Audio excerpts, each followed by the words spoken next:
अखाड़ा में आज सबसे पहले बात उत्तर प्रदेश की, जहां पहले चरण के चुनाव से पहले समाजवादी पार्टी के विधायक रफीक अंसारी का एक वीडियो सोशल मीडिया पर खूब वायरल हो रहा है।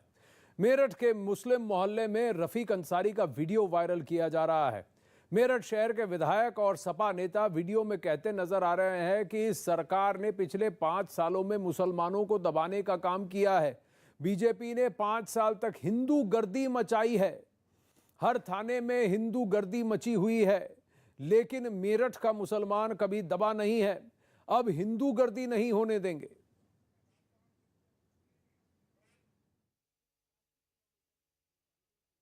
इन 5 साल के अंदर पूरी हिंदू गर्दी मचाई उन्होंने, हर थाने में हिंदू गर्दी मचाई है। मैं कहना चाहता हूं दोस्तों, अगर ये सरकार बन गई ये तो गुंडा हो जाएगा, ये तो बदमाश हो जाएगा। मेरठ के अंदर साथियों, मेरठ के अंदर दोस्तों यकीन मानिए, मेरठ का नौजवान, मेरठ का मुसलमान कभी दबा नहीं है किसी से। लेकिन साथियों, इस सरकार ने आपको दबाने का काम किया, आपको कुचलने का काम किया, आपको खत्म करने का काम किया। दोस्तों मैं कहना चाहता हूं, आने वाला दौर दोस्तों ऐसा है, ये हालात बहुत खराब है।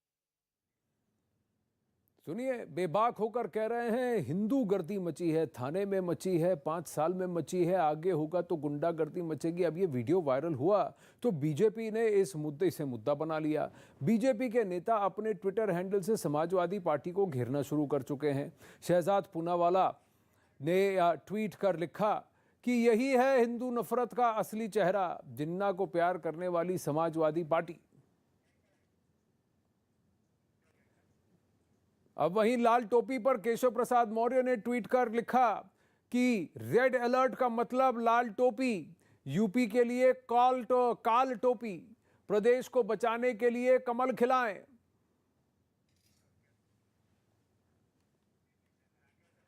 राकेश त्रिपाठी और शादाब चौहान इस वक्त हमारे साथ हैं। शादाब, एक बात बताइए, ये हिंदू गर्दी क्या है? इस तरह की बयानबाजी क्यों हो रही है?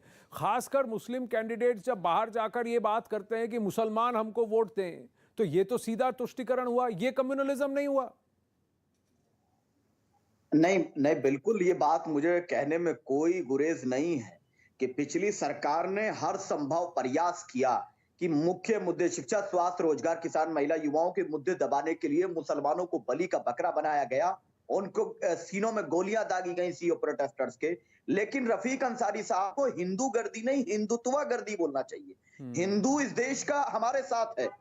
जो हिंदुत्व या जो नफरत के समुद्र में डूबे हुए लोग हैं, जो गोडसे की विचारधारा के लोग हैं, इसी मेरठ में गोडसे का मंदिर भी है, लेकिन उस पे कोई बुलडोजर नहीं चलाने की हिम्मत रखता है। योगी जी का बुलडोजर गोडसे के मंदिर पे नहीं चल सकता, गोडसे के पुजारियों पे नहीं चल सकता, हाथरस की बेटी के अपराधियों पर नहीं चल सकता, अजय मिश्रा टेनी पर नहीं चल सकता। इनका बुलडोजर सिर्फ चुन चुन करके, टारगेट करके बलि का बकरा बनाने के लिए मुसलमान, पिछड़े और दलितों पर चलता है।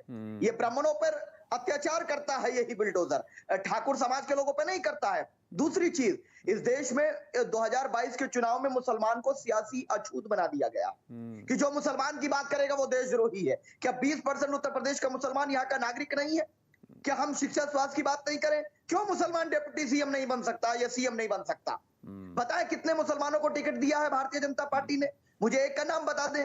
क्या बीजेपी में एक भी मुसलमान इस काबिल नहीं है जिसको टिकट दिया जा सके? तो टिकट इस बात पर दिया जाए कि कौन हिंदू है, कौन मुसलमान, या कौन काबिल है और या कौन नाकाबिल है। और आपकी भाषा में तो आपने हिंदुओं को तो पूरा जाति वर्ग में बांट दिया, मुसलमानों को एक करके बता रहे हैं और हिंदुओं को बांट बांट के बता रहे हैं। शादाब, क्या भाषा बोल रहे हैं आप दलित, पिछड़े कहते हैं, ब्राह्मण कहते हैं, ठाकुर कहते हैं, लेकिन मुसलमानों में आप शिया, सुन्नी, बरेलवी, देवबंदी नहीं करेंगे, इस्माइली, बोहरी और ये नहीं करेंगे। मुसलमान सब एक भाषा है, हिंदुओं को जाति पर बांट बांट कर बोल रहे हैं, और लेकिन आप कह रहे हैं कि आप हिंदू, आप सेक्युलर हैं। दूसरी बात, आपने हिंदू और हिंदुत्व को भी अलग कर दिया, तो फिर आपने मतलब कहां से समझा? अगर इस्लाम और मुसलमान को मैं अलग कर दूं तो कैसे अलग हो सकता है? क्या नहीं हो सकता ना। हिंदुत्व का मतलब है हिंदू होना। हिंदूनेस को हिंदुत्व कहते हैं। इंसान और इंसानियत में फर्क क्या है? एक इंसान अगर इंसानियत दिखाता तो इंसानियत हुई, तो वही बात हिंदू और हिंदुत्व है। आपने जिस तरह से भाषा बोली है, आपकी भाषा तो पूरी तरह से बटी हुई है, लेकिन फिर भी आपने आरोप बीजेपी पर लगाया तो बीजेपी पर पूछ लेते हैं। नहीं, राकेश त्रिपाठी जी बताए, आ रहा हूं शादाब, कहीं नहीं जा रहे हम। रुकिए, आपकी भाषा हमने साफ से देखी, पर आपने कहा हिंदू गर्दी नहीं राकेश त्रिपाठी, हिंदुत्व गर्दी है।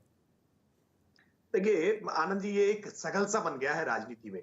जिस राजनीतिक दल को देखो वही हिंदू बहुसंख्यक है भारत में, बावजूद इसके लगातार हिंदुओं को अपमानित करने के लिए तरह तरह के शब्द गढ़े जा रहे हैं। इस देश ने हिंदू आतंकवाद शब्द सुना है।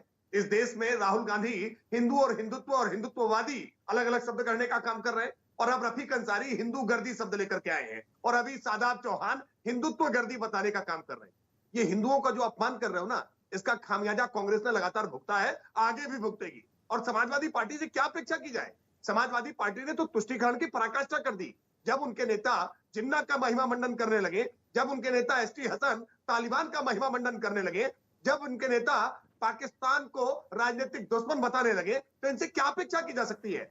लेकिन हिंदुओं का यह अपमान समाजवादी पार्टी को उत्तर प्रदेश में महंगा पड़ेगा, क्योंकि अब हिंदू अपमान सहने के लिए तैयार नहीं है। और बार बार आपने बहुत आनंद जी अच्छी बात कही कि हिंदुओं को विभाजित करके देखते हैं, लेकिन ये मुसलमानों की जातियां नहीं बताते हैं कि उनमें गद्दी कौन है, घोसी कौन है, पसमंदा कौन है, हज्जाम कौन है, भिस्ती कौन है, बरेलवी कौन है, सुन्नी कौन है, शिया कौन है, देवबंदी कौन है, वहाबी कौन है। इस पर ये बात नहीं करना चाहते हैं। उसको ब्राह्मण, क्षत्रिय, गुजर, जाट, दलित, अगड़ा, पिछड़ा ये बांटने की कोशिश करते हैं, लेकिन ये चाल अब कामयाब होने वाली नहीं है। शादाब चौहान पूछ रहे हैं कि भारतीय जनता पार्टी ने मुसलमानों के साथ क्या किया है। उत्तर प्रदेश में 44 लाख हमने प्रधानमंत्री आवास दिए हैं, और इन 44 लाख प्रधानमंत्री आवास में 27% हमने मुसलमानों को दिए हैं।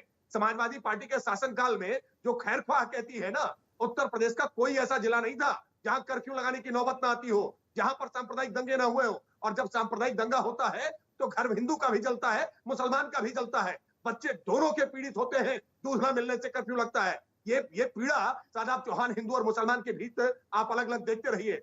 आप अपराधी की जाति और मजहब देखते रहिए, किसके पक्ष में खड़े हो रहे हैं। ये रफीक अंसारी मेरठ के नौचंदी थाने का हिस्ट्री चीटर है। दुर्भाग्य ये है कि समाजवादी पार्टी इसको माननीय बनाने के लिए लगी है।